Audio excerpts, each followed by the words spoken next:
आप सभी को राजा की तरफ से एक समाचार दे रहा हूँ। राजा जी हर साल की तरह इस साल भी आहार और वस्त्र दान कर रहे हैं। राज्य की सभी प्रजा आकर उसे स्वीकार करे। हमारे राजा कितने दयावान हैं। हर साल किसी न किसी कारण से सारी प्रजा को आहार और वस्त्र दान करते ही रहते हैं। इतने अच्छे राज्य में रहना हमारा बहुत बड़ा सौभाग्य है। यही सच है। सच में सही कहा तुमने। हमारे राज्य के बारे में आस पास के राज्य में भी बातें फैली हुई है और इस वजह से वहाँ के राजा भी उनकी प्रजा को अच्छे से देख रहे हैं। इतनी अच्छी देखभाल की वजह से राज्य सुख और शांति से बना रहता है, इसमें कोई संदेह नहीं है। मंत्री जी, कल के कार्यक्रम की सभी तैयारी करवा दी ना? किसी को भी किसी प्रकार की परेशानी न हो, इसकी जिम्मेदारी आप पर है, ध्यान दीजिएगा। सभी के लिए वस्त्र और 10 प्रकार के आहार की तैयारी की है महाराज। कोई भी परेशानी नहीं होगी किसी को। मेरे पिताजी की पुण्यतिथि है, कोई हमसे शिकायत न करे, ध्यान रहे। पिछले साल खाना बनाने वाले जो आए थे वो नहीं आ रहे, मुझे सुनने में आया। फिर किससे बुलाया? उसकी सेहत अच्छी नहीं है, इसलिए उसका बेटा आ रहा है। वो भी उसके पिता की तरह सिर्फ खाना ही नहीं बल्कि अलग अलग प्रकार के आहार बनाता है। ठीक है, वैसे ही दान करने वाले चीजों में भी किसी भी प्रकार की गुणवत्ता कम ना हो, इसका भी ध्यान रहे। ये सब देखकर आसपास के राज्य में हमारी महानता बढ़नी चाहिए। आपकी महानता बढ़ने जैसा ही कल का कार्यक्रम आयोजित किया है, उसकी चिंता न करें महाराज, आप देखते ही रह जाओगे। फिर दूसरे दिन सुबह राजा जी के प्रचार को सुनकर सभी लोग राजा जी के महल के पास आते हैं। जैसे राजा जी ने सोचा था वैसा ही सब होता है। आपका धन्यवाद राजा जी, हम जैसे गरीबों को हर साल वस्त्र दान कर रहे हो। आप हमेशा सुखी रहो। इस राज्य को ऐसे ही आप हमेशा संभालते रहें। इतनी अच्छी प्रजा के लिए कितना भी खर्च करें हम, कम ही लगता है मंत्री जी। वस्त्रदान और आहार का कार्यक्रम समाप्त होता है। उसी रोज शाम के समय सब तैयारी कैसी थी महाराज? आपकी इच्छा अनुसार सब हुआ ना? बढ़िया मंत्री जी, बहुत बढ़िया। मेरी महानता को 10 गुना बढ़ाने जैसी थी आपकी तैयारी। आने वाली सारी प्रजा को आनंद से जाते हुए देखकर मुझे बहुत आनंद हुआ। वैसे ही कुछ दिन गुजर जाने के बाद धान काटने का समय आता है। अरे ओ महिमा, मैं काम पर जा रहा हूँ, मेरा भोजन बांध दिया क्या जी? हाँ, बांध दिया है। ये लो। क्या हुआ, अकेले ही जा रहे हो? आज तुम्हारे पिताजी नहीं आ रहे? हाँ, नहीं आ रहे। सेहत अच्छी नहीं है उनकी, हालत खराब है। सेहत अच्छी नहीं है तो आराम कर रहे हैं वो। फिर क्या हुआ उनको? सुबह तो इतना खाया था, अब क्या हो गया सेहत को? उम्र ज्यादा हो गई है ना उनकी, ऊपर से सेहत भी खराब है। एक दिन विश्राम करने से कौन सा पहाड़ टूट जाएगा जी। मैं जाता हूँ, और अगर देर हो गई तो बहुत परेशानी हो जाएगी। ऐसा कहकर धामू चला जाता है। फिर महिमा उसके ससुर के पास जाकर, जब देखो तब कुछ न कुछ बहाना करके घर पर ही बैठे रहते हो। काम पर जाना था ना? वैसे भी 2 दिनों में सारे काम खत्म हो जाएंगे, उसके बाद घर पर ही तो बैठना है। उठो उठो, काम पर जाओ। बेटी क्या कहूँ, बहुत ही हालत खराब है, मैं जा नहीं सकता, तबीयत बहुत खराब है। काम पर जाने के बाद सब ठीक हो जाएगा। चलो उठो और काम पर जाओ। बहू की बातों को सहन न कर सका, इसलिए रामा खेत के धान के पास जाता है। पिता को देखकर धामू, यहाँ पर किस लिए आए हो? घर पर रुककर आराम करना चाहिए ना जी। कैसे भी 2 दिन में काम खत्म हो जाएगा, घर पर अकेले बैठकर क्या करता, इसलिए आया। ठीक है, तेरा काम तू कर। बहू की कही हुई बातें बेटे को ना बताकर रामा वैसे ही काम करते रहता है।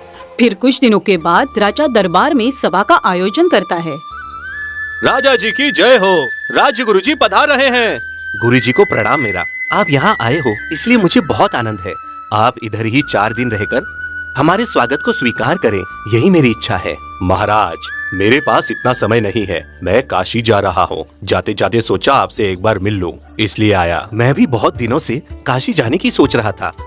अगर आप हाँ कहो तो मैं भी आपके साथ काशी चलता हूँ। मेरी हाँ कहने की क्या जरूरत है महाराज? वैसे भी हर एक इंसान को जिंदगी में एक बार काशी जाना चाहिए। वैसे वहाँ जाने वालों का पुण्य बहुत बड़ा होता है। अगर आपको बुरा न लगे तो मुझे भी काशी आना है, मैं भी आपके साथ आऊँगा महाराज।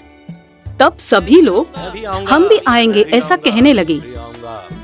इतने लोग काशी चलने के लिए तैयार हैं। आज एक दिन रुककर कल सुबह रवाना होते हैं गुरुजी। सभी लोगों का तैयार होना भी जरूरी है ना? इतने लोग आ रहे हैं तो एक दिन रुकने में मुझे कोई तकलीफ नहीं।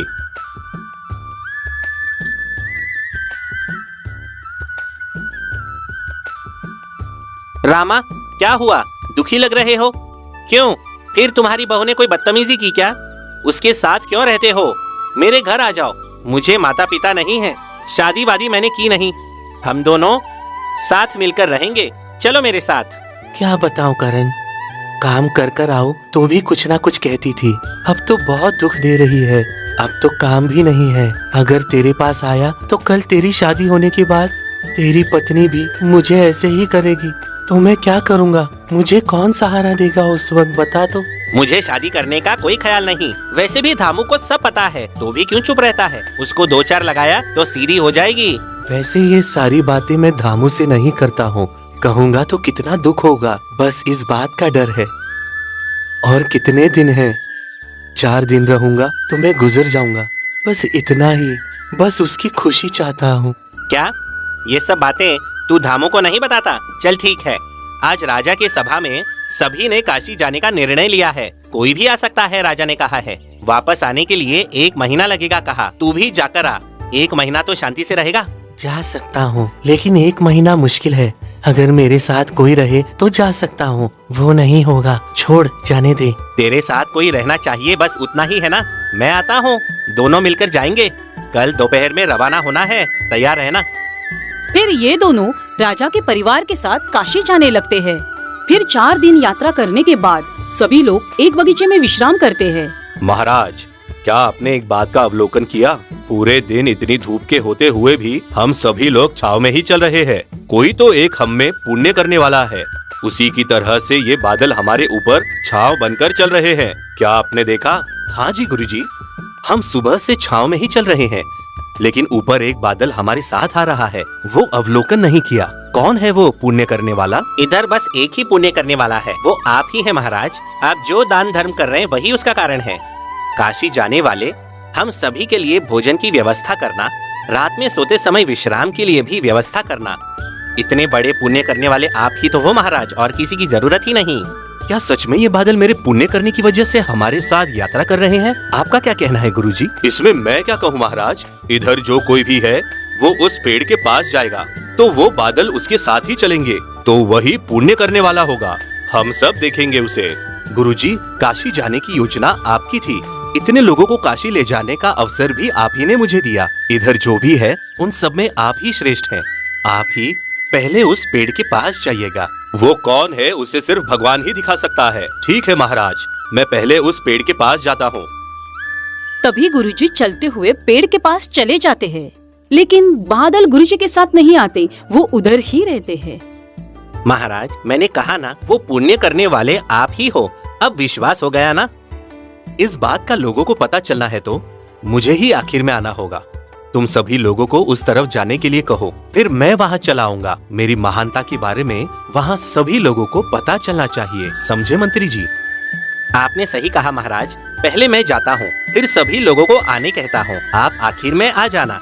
ए, तू पीछे हो जा, शादी में खाने आया है ऐसा लग रहा है। जा पीछे जा, मैं पहले जाता हूँ, फिर सभी लोग एक एक करके आओ।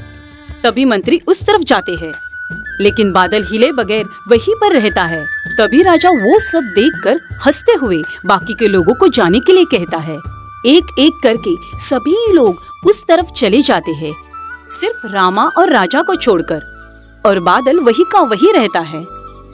महाराज, इधर हम दोनों ही हैं। आप कहे तो मैं वहाँ चला जाता हूँ। अभी सोचने की कोई जरूरत नहीं है, लेकिन तू इधर ही रुक, मैं वहाँ जाता हूँ। तभी राजा जी भी उस तरफ जाते हैं।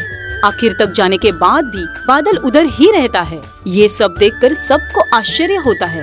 ये क्या ऐसा हो गया? वो बादल एक क्षण भी आगे नहीं आया।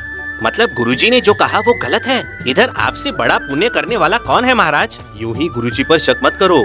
उन्होंने कहा है तो वो बात सच जरूर होगी। उन पर मुझे पूरा भरोसा है। वैसे भी एक आदमी आना अभी बाकी है, उसके आने तक अभी रुक जाइए। तभी राजा जी रामा को भी उस तरफ आने के लिए आज्ञा देते हैं। रामा चलते हुए उस तरफ जाता है, लेकिन बादल वहीं पर ही रहता है। तभी राजा को शक होता है और राजा कहता है, गुरुजी, मैं जो कह रहा हूँ उसके लिए मुझे माफ कीजिएगा, लेकिन आपने जो कहा वो पहली बार गलत निकला। सभी लोग यहाँ आ चुके हैं, लेकिन वो बादल वहीं पर है। महाराज, मैं जो कहना चाहता हूँ वो कभी गलत नहीं होता। मेरी दृष्टि में हमारे साथ जो आया है उनमें से एक व्यक्ति वहीं पर है। जरा पूछकर तो देखिए, सुनिए। हमारे साथ जो आए थे क्या उसमें से कोई खो गया? एक बार अच्छे से ढूंढिए। मेरे साथ जो करण आया था वो कहीं दिख नहीं रहा है राजा, किधर गया पता नहीं। ऐसी बात है तो एक बार उस तरफ जाकर ढूंढ कर आओ। तभी रामा उस तरफ जाकर करण को ढूंढने लगता है। एक पेड़ के नीचे सोते हुए करण दिखाई देता है। ए करण, ए करण, ए उठ करण, इधर इतना सब कुछ चल रहा है, तुझे नींद कैसे आ गई? क्या हुआ रामा? क्यों इतना परेशान हो रहे हो? क्या हुआ आखिर? तभी रामा करण को लेकर उस तरफ जाने लगता है। क्या हुआ क्या बताऊं, सब तुझे ही ढूंढ रहे हैं, महाराज तुझे बुला रहे हैं। मुझे क्यों बुला रहे हैं महाराज? चलो देखता हूँ आखिर क्या हुआ है। तुम वहीं पर रुको रामा, उस लड़के को यहाँ आने दो। तू अकेले ही यहाँ पर आ। क्या रामा, क्या चल रहा है यहाँ सब? मेरी बात सुन, पहले तू उस तरफ जा, उनके पास जा, बाद में मैं तुझे सब बताऊंगा। चल जा अभी। करण उन सभी के पास उस तरफ जाता है और वो बादल करण के साथ आते देखकर सभी लोग हैरान हो जाते हैं। जब करण उनके पास जाता है तब बादल रुक जाता है। तब गुरुजी राजा से कहते हैं, मैंने कहा ना राजा, हम में से एक कोई पुण्यवान है। मुझे क्षमा कीजिए गुरुजी, मैंने आप पर शक किया, फिर भी ये कैसे हो सकता है? इसे देखकर तो वैसा नहीं लगता। आखिर क्या चल रहा है? एक क्षण रुक जाइए महाराज। बेटा तुम कौन हो? इन अच्छे दिनों में तुमने कुछ दान या फिर कुछ अच्छा काम किया है क्या? अगर ऐसा कुछ है तो हमें बताओ। गुरुजी, मुझे कुछ समझ में नहीं आ रहा, लेकिन मैंने कभी किसी को दुख नहीं दिया। अगर कोई तकलीफ या दुख में दिखे तो मैं वो देख नहीं पाता, उसके दुख को दूर करने का मैं प्रयास करता हूँ, बस इतना ही। लेकिन आप कह रहे हो तो मुझे एक बात याद आ रही है। ऐसा है कि पिछली रात को करण पिछले रात के समय, बाप रे, ये कौन है? इतनी ठंड में यहाँ सो रहा है। अगर थोड़ी देर और ऐसे ही बैठा रहा तो इसके प्राण भी जा सकते हैं। अरे ओ काका, ये लो, इसे लेकर ओढ़कर सो जाओ। ठंड में ऐसे ही सोओगे तो अच्छा नहीं है। बेटा, तू दिखने में बहुत ही भला इंसान लग रहा है, ऊपर से आज ठंड भी बहुत ज्यादा है और मुझे बुखार भी है। तेरा बहुत धन्यवाद। वो सब तो ठीक है, लेकिन तेरे पास तो एक ही कंबल है ना, तो तू ठंड में कैसे रहेगा बेटा? मेरा क्या है काका, मैं तो अभी छोटा हूँ, मैं ठंड सह सकता हूँ। ऊपर से मैं राज्य परिवार के साथ आया हूँ, उन लोगों ने सोने के लिए अच्छी व्यवस्था की है, वहाँ पर सो जाऊंगा। ठीक है, इसे ओढ़कर सो जा। ऐसे रात की हुई सारी बातें वो राजा को बताता है। उन सारी बातों को सुनकर राजा संदेह करके पूछता है, गुरुजी, मुझे एक संदेह है। मैं हर साल कितने सारे दान करता हूँ, कोई भी मेरे पास आकर मांगता है तो बगैर सोचे मैं दान करता हूँ। इतना दान करने के बाद भी वो बादल मेरे साथ नहीं आया, लेकिन एक कंबल दान करने की वजह से इस करण के साथ वो बादल आया। ऐसा क्यों, मुझे समझ नहीं आया। जिसको दान की जरूरत है, अगर उसको दान किया जाए तो उसे भी शुभ लाभ होता है, और जो देता है उसे भी शुभ लाभ होता है। जैसे कि अगर पत्थर से नाव बनाई जाए तो वो दोनों को ले डूबती है, वैसे जो दुख में है, जो बहुत ही लाचार है, वैसे लोगों को दान करना बहुत उत्तम है। जरूरत देखकर दान करना दोनों के लिए अच्छा है। तब राजा दान किससे करना चाहिए वो सीखता है। उसकी गलतियों से सीखकर गर्व करना छोड़ देता है। महानता के लिए काम ना करते हुए अच्छे से राज्य करने लगता है।